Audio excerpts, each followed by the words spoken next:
आज हम मानव कौल जी द्वारा लिखित कहानी संग्रह ठीक तुम्हारे पीछे की एक कहानी गुड़ा भाग पढ़ेंगे।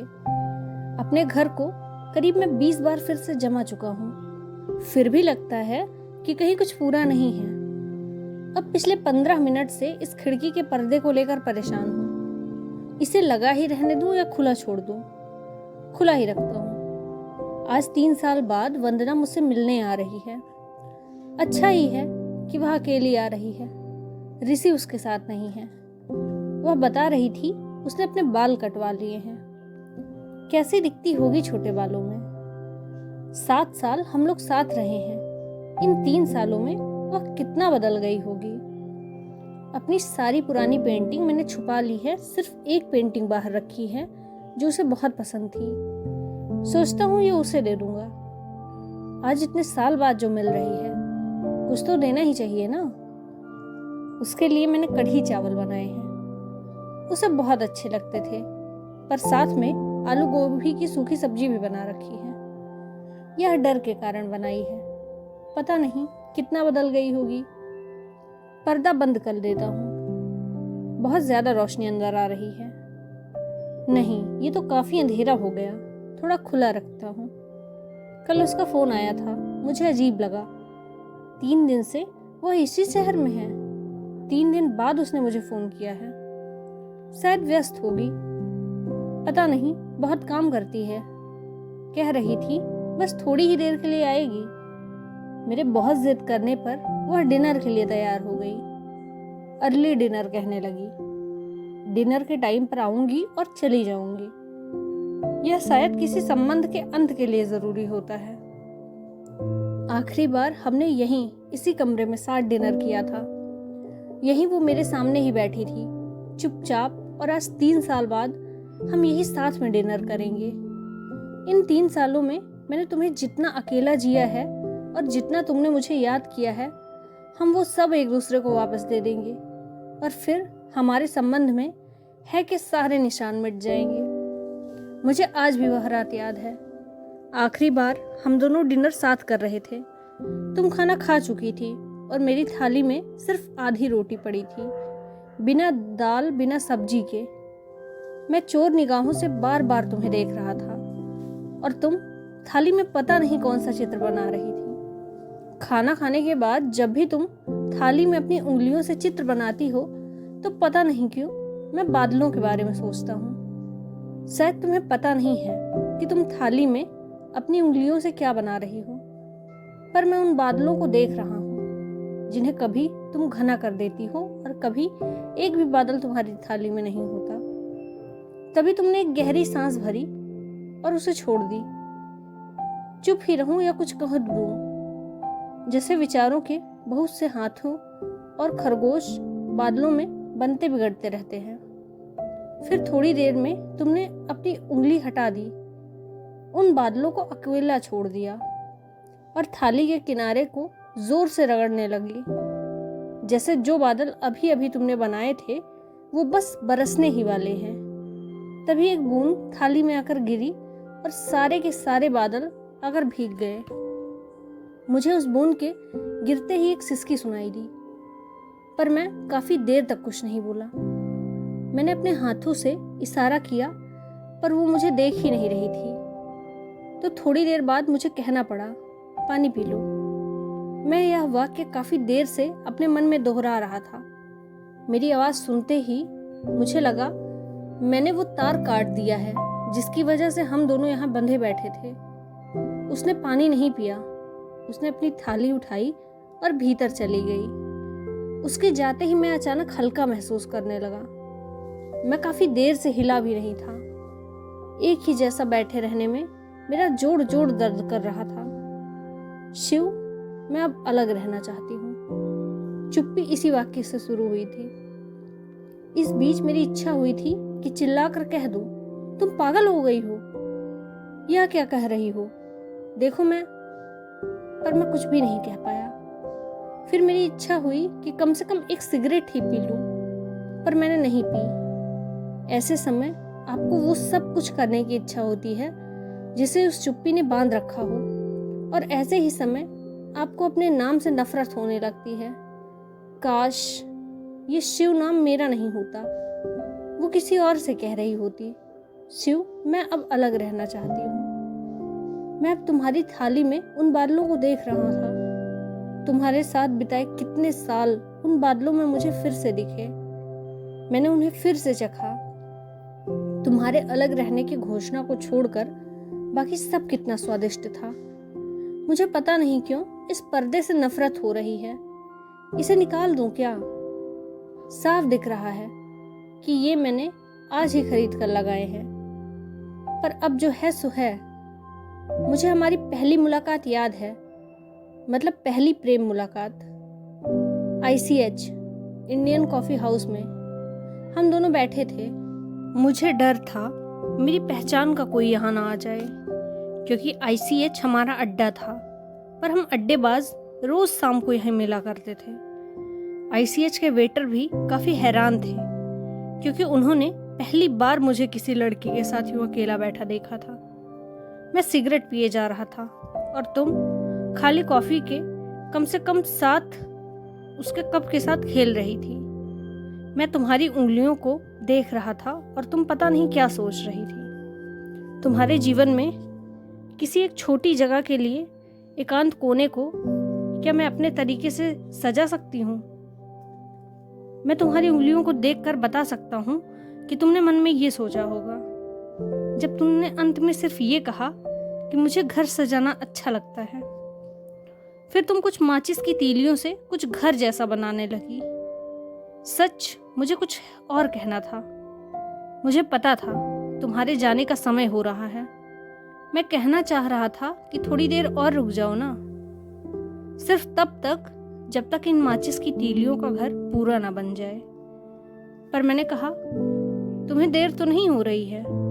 तुमने तुरंत अपनी उंगलियों से घर बिखेर दिया। हाँ, मुझे चलना चाहिए। कल मैं कोशिश करूंगी। ठीक है।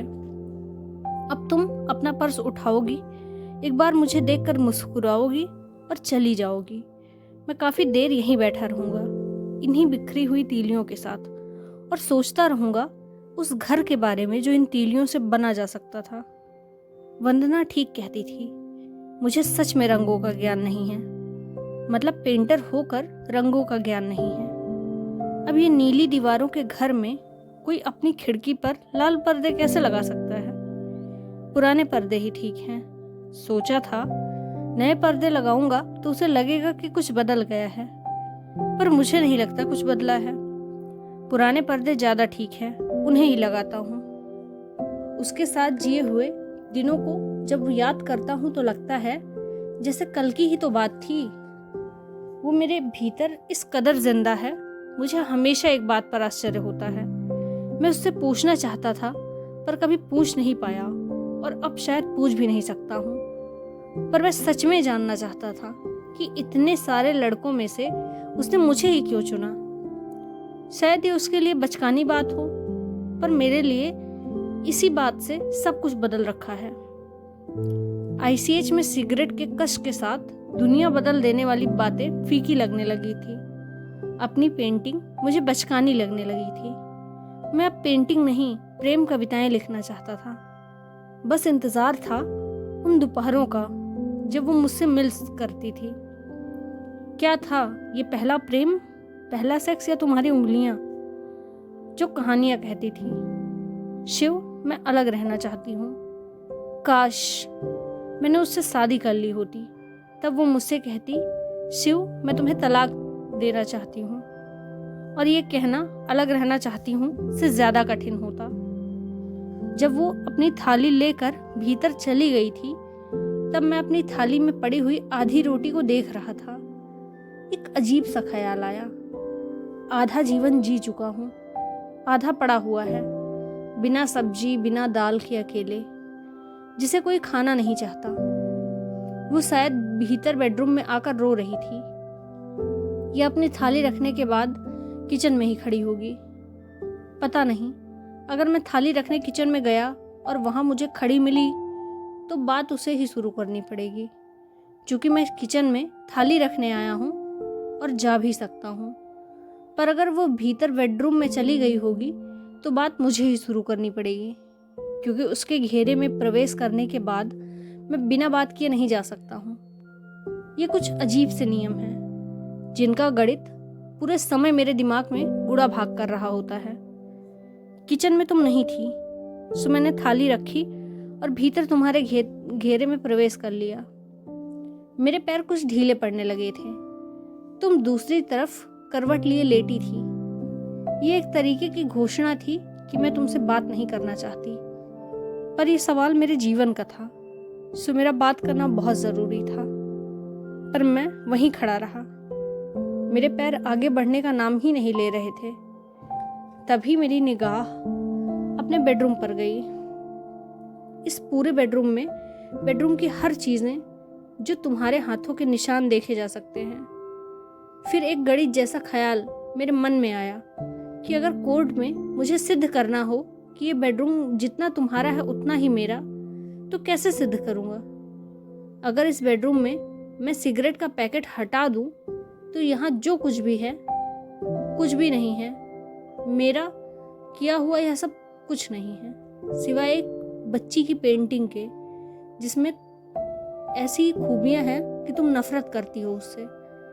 मुझे लगने लगा मेरे शरीर के साथ साथ इस पूरे बेडरूम का बोझ भी मेरे पैरों पर आ गया है। अचानक मेरे घुटने ढीले पड़ गए, पैर उठाने की हिम्मत नहीं थी। सो मैं अजीब सा हाथों के बल घिसटता हुआ जैसे तैसे पलंग के पास पहुंचा।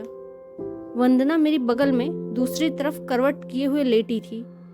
मैं उसके घेरे के भीतर, उसके इलाके में उससे बात करने आया हूँ। पर क्या बात? ये किसी केस में जज के फैसले सुना देने के बाद की जिरह जैसा है। केस क्लोज हो चुका है, फैसला सुनाया जा चुका है, आजीवन सजा हो चुकी है। अब बहस कैसी, बात कैसी, कौन सी? मैं सोचने लगा उस पहले शब्द के बारे में। पहला शब्द क्या होगा, क्या कहूँगा? या पहले तुम्हें हाथ लगाऊंगा? कहाँ? कंधों पर, बालों में? मेरे हाथ लगाते ही तुम पलटकर मुझे गले लगा लोगी या मुंह छुपा लोगी, या पता नहीं। तुम ये भी कह सकती हो कि इतना सुनने के बाद भी तुम बेडरूम में आ गए, बेशरम। मैंने बिना कुछ कहे वंदना के कंधे पर हाथ रखा, उसे धीरे से पलटाया। वो सो चुकी थी, गहरी नींद। जैसे दिन भर खेलने के बाद शाम को बच्चे खाना मांगते हैं ना, आप उनके लिए खाना लाओ, उससे पहले ही वो सो चुके होते हैं। बच्चों जैसी वंदना मेरे साथ खेलने के बाद सो चुकी थी, गहरी नींद। शायद वो भी बहुत दिनों से या महीनों से, पता नहीं, शायद सालों से मुझसे यह कहना चाहती थी कि शिव, मैं अब अलग रहना चाहती हूँ। आज उसने कह दिया और वह सो गई, गहरी नींद। हमने शादी नहीं की, यही एक बात थी जिस पर हम दोनों एक साथ राजी हो गए थे।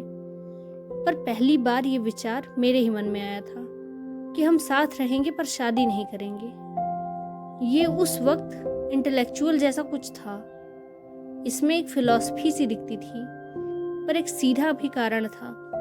जब मैं तुमसे पहली बार मिला था, जब तुमने कहा था कि तुम्हें घर सजाना अच्छा लगता है और तुम माचिस की तीलियों से एक घर बनाने लगी थी, तब शायद पहली बार मैंने प्यार को महसूस किया था। तुम्हारी उंगलियों को कहानी कहते सुना था। मुझे लगा शादी के बाद ये सारी कहानियाँ कहीं खत्म ना हो जाए। ये सब कुछ बस इसी तरह बहुत सुंदर है, इसे बस ऐसे ही रहने दो।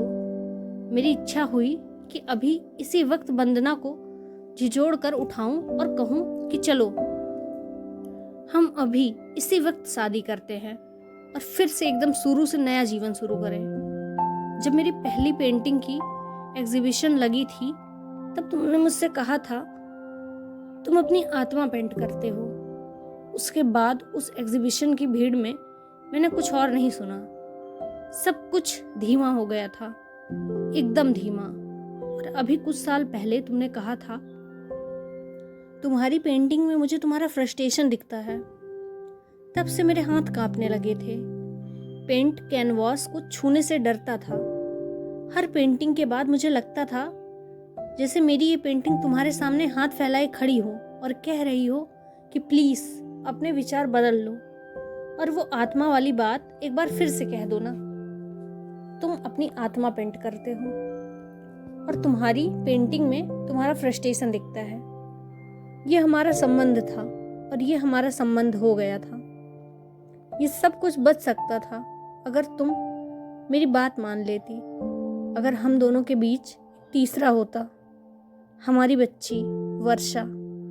वर्षा, मैंने तो उसका नाम भी रख लिया था। मैं जानता था तुम्हें बच्चे अच्छे नहीं लगते, पर ये शायद हमारे संबंध के लिए ज़रूरी था। तुम कितना चिढ़ जाती थी जब मैं तुम्हें कभी कभी वर्षा कहकर पुकारता था। मैंने वर्षा की एक पेंटिंग बनाई, सुंदर सी हमारी वर्षा, और जानबूझकर उसे मैंने अपने बेडरूम में लगाया था। तुम्हें कसम दी थी कि तुम उसे कभी नहीं निकालोगी। वर्षा के ना होने का मैंने बस तुमसे इतना ही बदला लिया था।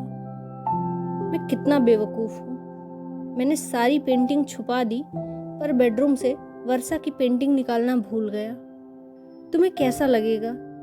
मैं अभी भी वर्षा का बदला तुमसे लेना चाहता हूँ। अभी सब ठीक है, घर पूरा जमा हुआ है, खाना बन चुका है, कढ़ी चावल और एक डरी हुई आलू गोभी की सब्जी। बस ये खिड़की के पर्दे ही थोड़ा खटक रहे हैं, पर ये पर्दे उन लाल पर्दों से कहीं बेहतर हैं जो मैं खरीद कर लाया था। सोचता हूँ जो पेंटिंग तुम्हें देना है वो यहीं सामने ही रख दूँ। शायद तुम्हें याद आ जाए कि ये वही पेंटिंग है जिसे देखकर तुमने कहा था तुम अपनी आत्मा पेंट करते हो, और तुम जिद करने लगी कि शिव देखो, ये पेंटिंग मैं ले जाऊंगी चाहे कुछ भी हो जाए। नहीं, मैं कोई बात नहीं सुनूंगी। मैं भी थोड़ा जिद करूंगा, पर बाद में कह दूंगा ठीक है ले जाओ, पर देखो ये मेरी आत्मा है, इसे संभाल कर रखना। कोई दरवाज़ा खटखटा रहा है, वंदना ही होगी। ऐसा तो नहीं कि वो बहुत देर से दरवाजे खटखटा रही हो और मैं अपनी गुड़ा भाग के चक्कर में सुन ही नहीं पाया। दरवाज़ा खोलने के ठीक पहले मैंने एक सांस भीतर ली, लंबी गहरी सांस। वो क्षण आ गया जब मैं इतने सालों बाद उसे फिर से देखूंगा। दरवाज़ा खुलते ही तुम सामने खड़ी थी। तुम मुस्कुरा रही थी। मैंने अंदर आओ नहीं कहा, मैं शायद कहना भूल गया। तुम अपनी मुस्कान लिए भीतर चली आई। अब ये कैसे हो सकता है? 3 साल पहले भी तुम यूं ही आती थी। मैं दरवाज़ा खोलता था और तुम मुस्कुरा कर भीतर चली आती थी, जैसे कुछ हुआ ही नहीं, और पूरे घर को पता लग जाता था कि कौन आया है। घर में पड़ी हुई सारी निर्जीव चीज़ें बड़े अजीब तरीके से अपनी ही जगह को सजीव बना देती थी। यहाँ तक कि ये पंखा भी थोड़ा ज़्यादा ठंडा हवा फेंकने लगता था। ये सच है, मैंने महसूस किया है। कैसे हो तुम? वंदना ने मुझे देखे बिना पूछा। ठीक हूँ। मैं जानता हूँ तुम इस पूरे घर में इस वक्त क्या ढूंढ रही हो। तुम खुद को ढूंढ रही हो, अपने छूटे हुए खुद को। मैं सच कहता हूँ वंदना, तुम अपने शरीर के निशान अभी भी पूरे घर में महसूस कर सकती हो। जिस सोफे पर अभी अभी तुम बैठी हो, ठीक उसकी बगल में अगर तुम हाथ रखकर देखो, तुम्हें लगेगा कि तुम अभी कुछ देर पहले यहीं से उठकर गई हो। तुम बैठोगे नहीं शिव? उसके कहते ही मुझे पता लगा कि मैं घर के बीच में खड़ा अजीब ढंग से खड़ा हूँ। एक जबरदस्ती की हंसी मेरे चेहरे पर आ गई। मैं तुम्हारे लिए पानी लाता हूँ। नहीं शिव, पानी है मेरे पास, थैंक्स। एक बहाने से मैं किचन की तरफ जाना चाह रहा था। पानी की बोतल उसके हाथ में ही थी और मैं देख रहा था। ये क्या कह रहा हूँ मैं अपने आप को कोसने लगा। मुझे लगा मैं बच्चा हो गया हूँ और किसी बोर्ड एग्जाम का पेपर दे रहा हूँ। सारे प्रश्न पता है, सारे उत्तर पता है, साल भर से इसी की तैयारी की है, पर ठीक परीक्षा के समय कुछ याद नहीं आ रहा। बैठो भी, वंदना ने इतने अपनेपन से कहा कि मैं बैठ गया। पछताने लगूंगा, ये नहीं सोचा था। मैं अब चुप था। मुझे पता था कि मैं जो भी कहूँगा उसके कहते ही मुझे पछतावा होगा। मैं इस गुड़ा भाग से पूरी तरह थक चुका था, सो मैं चुपचाप वंदना की ओर देख रहा था।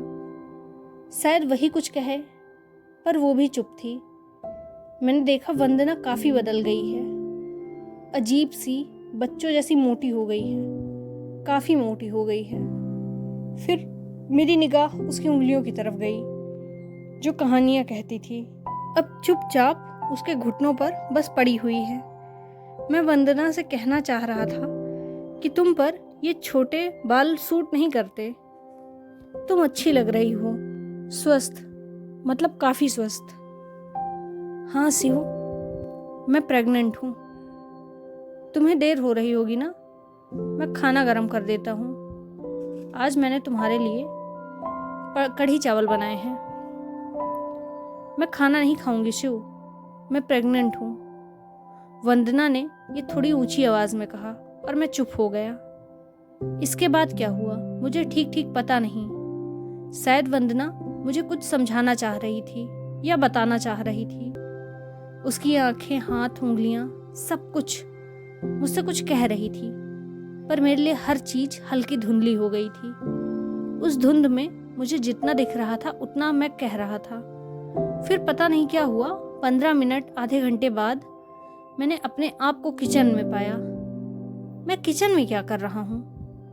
हाँ, मैं किचन में चाय बना रहा हूँ। वो चाय नहीं पीती, उसे चाय नहीं अच्छी लगती। मैं खुद के लिए चाय बना रहा हूँ।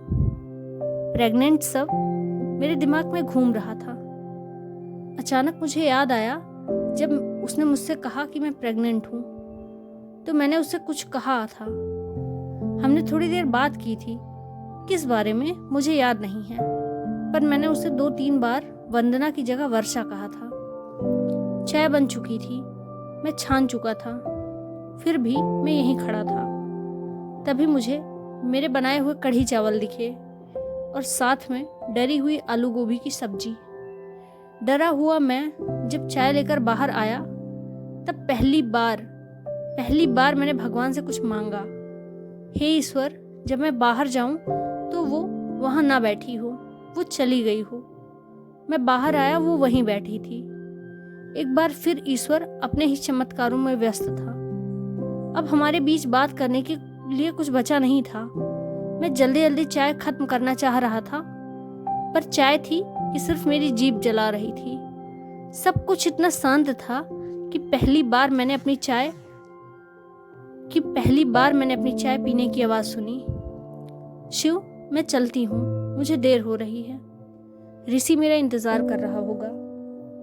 हम कल वापस जा रहे हैं। वो यह कहते हुए खड़ी हो गई। मैं भी उसके साथ दरवाजे तक गया।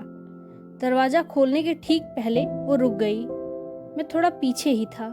वो थोड़ी देर चुप कर खड़ी रही, फिर मेरी तरफ देखकर मुस्कुराने लगी।